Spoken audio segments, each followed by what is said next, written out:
মাশাআল্লাহ আলহামদুলিল্লাহ আপনাকে দোয়ার ভালোবাসায় অনেকদিন পর শালির বাসায় আসলাম। শালি আমাদের দেখে অনেক কিছুর আয়োজন করেছে। দেখে তো আমরা অনেক অবাক হয়ে গেছি, কারণ এত কিছুর আয়োজন কখনো আশা করিনি। তবে অনেক না করছি, তারপরও ও শুনিনি। হাই ভিউয়ার্স, আসসালামু আলাইকুম। আপনারা কে কেমন আছেন? আশা করি সবাই ভালো আছেন। আল্লাহর রহমতে আপনাকে দোয়ায় আমরাও অনেক ভালো আছি। আজকে শালির বাসায় যা কিছু রান্না হবে সবকিছুই আপনাদের মাঝে তুলে ধরবো ইনশাল্লাহ।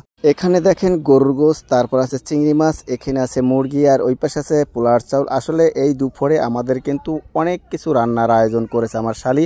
আসলে দুই বোন কিন্তু একসাথে এক জায়গায় হলে অনেক আনন্দ করে আর একসাথে রান্না বাড়া করে, আর আমরা দুই ভাইরা মিলে একসাথে বসে খাই।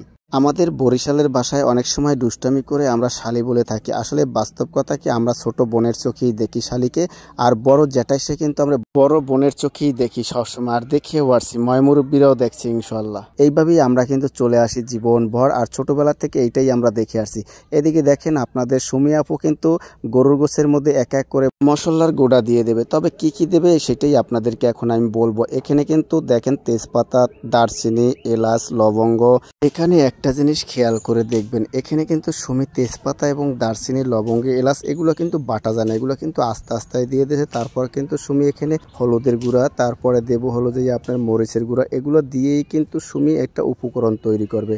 দেখেন সুমির কিন্তু মাপ মতন দিয়ে যাচ্ছে। আর এখানে কিন্তু তারপরে আমাদের এলাকায় বরিশালে আর একটা সিস্টেম হলো যে এখানে সুমির একটা জিনিস খেয়াল করছেন কিনা জানি না, সুমি কিন্তু সব মশলা মরিচের গুঁড়া দেওয়ার পরেও কিন্তু এক্সট্রাভাবে একটু পেঁয়াজ কুচি দিয়ে দিল। এটা দেওয়ার উদ্দেশ্য হলো যে এক্সট্রা গরুর গোস্তের একটা স্বাদ চলে আসে। আর সুমি কিন্তু হাতে কষলানো গরুর গোস্ত কিন্তু সুমির হাতের অনেক মজা লাগে। তাই কিন্তু আজকে বলছি, দেখো সুমি, যাই কিছু করো না কেন, কিন্তু আজকে তোমার হাতে কষলানো গরুর গোস্ত রান্না কিন্তু আমরা খেতে চাই সবাই। তাই কিন্তু সুমি কিন্তু সব কাজ একুরেট করে কিন্তু দেখেন রাইস কুকারে পাতিলটা বসাই দিল।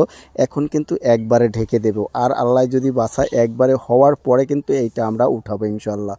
সুমি কিন্তু আজকে অনেক আনন্দিত। দেখেন ও কিন্তু একা একা ড্যান্স দিচ্ছে, কারণ বোনের বাসায় আসলে তো জানেনি দুই বোন একখানে হলে কি একটা আনন্দ হয়, সেটা কিন্তু সুমির মধ্যে আজকে দেখা যাচ্ছে।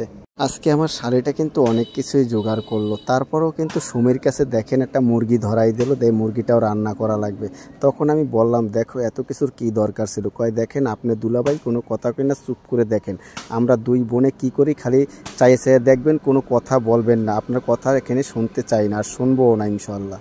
আমাদের রান্না কিন্তু প্রায় শেষ, পোলাওটা হয়ে গেলেই আলহামদুলিল্লাহ আর কোনো কষ্ট নেই, আমাদের সব কিছু গুছ হয়ে গেছে। এদিকে কিন্তু সুমি রান্না শেষ করে কিন্তু দেখেন টেবিলে সব কিছু গুছাইয়ে ফেলছে। আমরা কিন্তু আজকে জুম্মার দিন নামাজ পড়ে এসে দেখি সুমি সব কিছু পারফেক্ট করে নিয়ে বসে গেছে। দেখেন মুরগি, গরুর গোশত, দই, তারপরে ভাত, পোলাও সব কিছু একসাথে নিয়ে, এদিকে শসা, লেবু, চিংড়ি মাছ, ডাউল আর ডিম। এই পর্যন্তই কিন্তু ছিল আজকে আমাদের দুপুরের মেনু, আর সাথে কিন্তু একটি পানীয় আছে, দেখেন 7 আপের বোতল। এই পর্যন্তই হলো আজকের আমাদের ভিডিও। সবাই ভালো থাকবেন, আল্লাহ হাফেজ, আসসালামু আলাইকুম।